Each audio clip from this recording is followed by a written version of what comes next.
Would you like to know how to defend against overhands and never get clipped again? If so, stay tuned and watch this short video.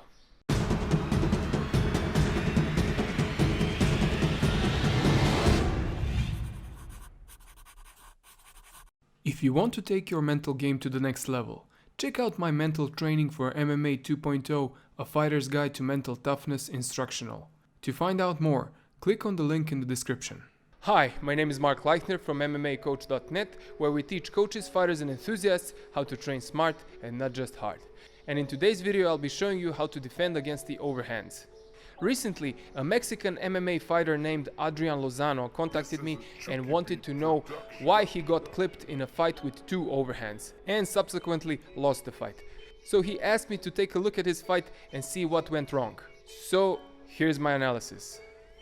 Adrian is in the red shorts fighting against Ernesto Galan in blue. The link to the entire fight is in the description. What I noticed immediately were 2 things. Reluctance to engage in both fighters if we exclude the low kicks, and hands down plus chin up of Adrian. When it comes to reluctance to engage, it could be that you were still in a feeling out process, and when you decided to strike with him, you had him bent over and defending, after which you ended up with standing back control, which you eventually lost, but I will come back to that later. So when you decided to strike, you had the upper hand. Now the main problem was hands down plus chin up. As you already told me, you come from a karate background, which is fine, and there are fighters that fight with hands down and chin up, but they have a way of compensating for the lowered hands. Karate fighters like Machida and Stephen Thompson control the distance by being relaxed and alert and skipping in and out of the striking range. You, on the other hand, nonchalantly walked into that first overhand. Others that fight with hands down like Dominic Cruz use constant footwork and head movement so they don't become a sitting duck. And you can also learn how to fight with your hands up and learn how to cover up when the overhand comes. Learning how to use elbow covers is a good option. And you did cover up and defended the second overhand. But the left hook found its mark, probably because you were dazed from the first punch and you went down for the second time.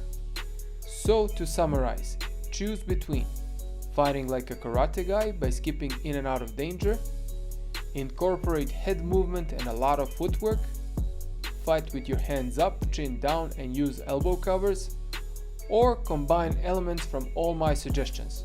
Nobody says you have to fit the mold of the fighters I mentioned perfectly. Experiment and find what works for you. And to get back to the standing back control that you lost. You attempted some kind of an outside trip from that position. You can do many techniques from standing back control. You can do a reverse heel hook. You can take him down backwards, which is called taniotoshi in judo. You can lift and slam your opponent. But oftentimes, the simplest of techniques are the most effective. One of the easiest takedowns from that position is just to run him down. I'm not going to get into details of the rundown in this video, but it is very easy to do and it is my go-to move from standing back control. After the rundown, stay heavy on top and continue fighting on the ground. If he gets up, run him down again and remember that he is carrying your weight and is getting more tired than you. If you guys would like me to help you with your MMA training, you can book a 1-hour Skype consultation with me where I can assess your technique, comment on your fights and make a custom training plan for you.